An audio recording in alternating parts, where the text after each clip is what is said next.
Web serials இனி டிவிக்கு முன்பே சன் நெக்ஸ்ட் ஆப்ல ஜாலியா எல்லாருக்கும் முன்னாடியே பாருங்க. இப்பவே சன் நெக்ஸ்ட் ஆப்பை டவுன்லோட் பண்ணி சப்ஸ்கிரைப் பண்ணுங்க.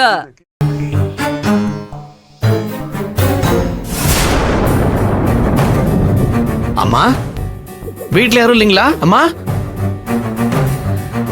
யார் நீங்க? நான் மளிகை கடையில இருந்து வர்றேன். மளிகை பொருள்லாம் ஆர்டர் கொடுத்துருந்தீங்க போல இருக்கு. அண்ணாச்சி கொடுத்து வர சொன்னாரு. ஓ, அண்ணாச்சி கடையில இருந்து வரீங்களா? யார் நீங்க? புதுசா இருக்கீங்க. எப்பவுமே ஒருத்தர் வருவாரே, அவர் இல்லையா? நான் புதுசா வேலைக்கு சேர்ந்திருக்கேங்க. ஆமா, நீங்க அந்த கடையில இருந்து தான் வந்திருக்கீங்கன்னு நான் எப்படி நம்புறது? காலம் வேற கெட்டு கிடக்குது, ஆம்பளை வேற இல்ல வீட்டுல. நீங்க எதுக்கும் பொருள் தான் அப்படி வச்சுட்டு கிளம்புங்க. இப்பெல்லாம் நோட்டம் போட்டு ஆட்டைய போடுறதான் வழக்கமா வச்சிருக்காங்க. ஐயோ, என்னங்க இப்படி பேசுறீங்க? நான் அப்படிப்பட்ட ஆள்லாம் கிடையாதுங்க. உங்களுக்கு எவ்வளவு பயமா இருந்தா நீங்க ஆர்டர் போட்டிருக்கவே வேண்டாமே, கடையிலேயே வந்து வாங்கிருக்கலாம்ல. இத பாருங்க, நீங்க ரொம்ப பேசுறீங்க. எப்படி வாங்கணும்னு எங்களுக்கு தெரியும், அதெல்லாம் நீங்க ஒண்ணும் சொல்ல வேண்டாம். பொருளை கொடுக்க வந்தா அதை கொடுத்துட்டு போங்க. சும்மா எனக்கெல்லாம் வந்து அட்வைஸ் பண்ணாதீங்க. நான் அந்த அண்ணாச்சி கடைக்கு பல வருஷ கஸ்டமரு. ரொம்ப பேசுனீங்க, அப்புறம் உங்களையே அண்ணாச்சி கிட்ட சொல்லி தூக்க சொல்லிடுவேன், பாத்துக்கோங்க. அம்மா, இப்ப நான் என்ன சொல்லிட்டேன்னு இவ்வளவு ஆத்திரப்படுறீங்க? சரி விடுங்க, நீங்க ஆர்டர் போட்ட பொருள்லாம் சரியா இருக்கான்னு பாருங்க. நான் கிளம்புறேன். நீங்க ஏமாத்தாம சரியான பொருளை தான் போட்டிருக்கீங்களான்னு நான் பாத்துக்கிறேன். ஏதாச்சும் தப்பா இருந்துச்சுன்னா நான் அண்ணாச்சிக்கு போனை போட்டு கேட்டுக்கிறேன். நீங்க வச்சுட்டு கிளம்புங்க.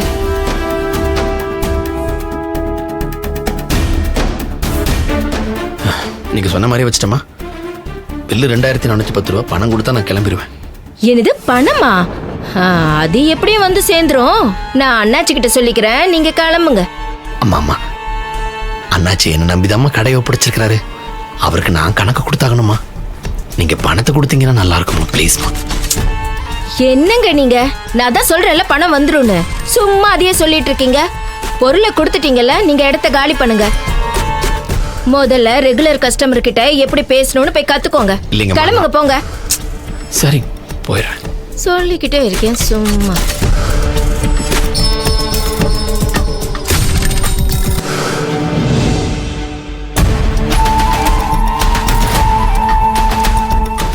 என்ன நம்ம இப்படி பேசுறாங்க? பில்லுக்கு உண்டான பணத்தையும் கொடுக்கல.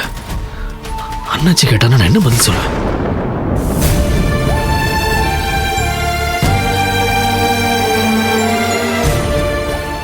என்னங்க, பொருள் எல்லாம் மேல பத்திரமா டெலிவரி பண்ணிட்டீங்களா?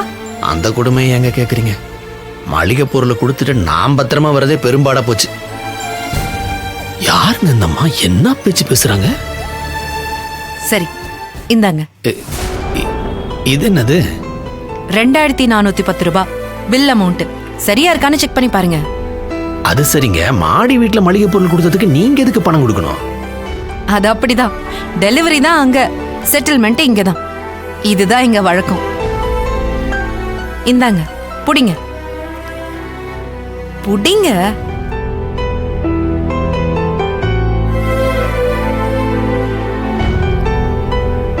சரியா இருக்கு, ஆனா நீங்க எதுக்கு கொடுக்கணும்? ரொம்ப குழப்பிக்காதீங்க. மேல இருக்கிறது என்னோட புருஷனோட தம்பி குடும்பம் தான். ஓஹோ, அப்படியா? அதனாலதான் பில்லு எவ்வளவுன்னு நீங்க கேட்டீங்களா? மன்னிச்சிருங்க, ஒரு நிமிஷம் நான் உங்களை தப்பா நினைச்சிட்டேன். 2 பேரும் ஒரே குடும்பங்கிறீங்க, ஆனா உங்களுக்கு அவங்களுக்கு சம்பந்தமே இல்லைங்க. எப்படி சொல்றீங்க? இப்ப நீங்க எவ்வளவு தன்மையா குணமா பேசுறீங்க, ஆனா அவங்களும் இருக்காங்களே, மட்டு மரியாதை இல்லாம பேசுறாங்க. அவங்க அப்படிதான். அதுக்கு நீ இப்படியா? முத தடவையா மளிகை பொருளோட டோர் டெலிவரி பண்ண வந்த என்ன திருடனா பாக்குற மாதிரி பார்த்து பேசுறாங்க. அவங்க குணமே அப்படிதாங்க. ஒரு நாளைக்கே ஆச்சரியப்பட்டா எப்படி? பல வருஷமா ஒன்னா இருக்கிற எனக்கே அவங்க எப்போ எப்படி பேசுவாங்கன்னு எனக்கே தெரியாது. ரொம்ப கஷ்டங்க. எப்படிதான் சமாளிக்கிறீங்களோ?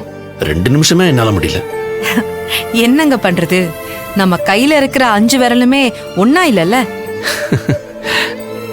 நீங்க சொல்றது வாஸ்தவம் தாங்க.